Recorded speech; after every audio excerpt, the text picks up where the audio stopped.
Давайте обороним нашу землю.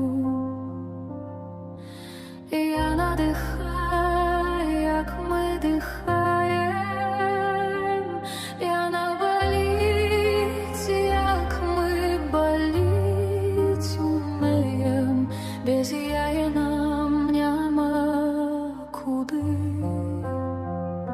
Давайте обороним природу, давайте обороним душі, наколяйся роцення ворог, без яє нема нас, нема будучині.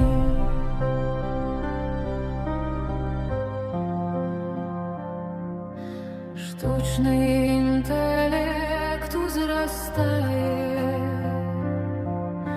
як дерева без кореню, але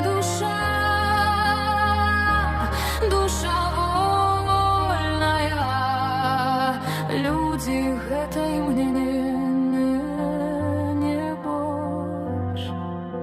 Мир — гэта то, што ўсе павінны. Супольнасць — гэта цнота.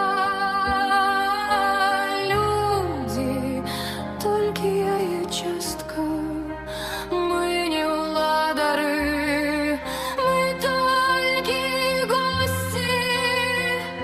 Давайте обороним природу, давайте обороним душі, наколяйся роцення ворог, без яе нема нас, нема будучині.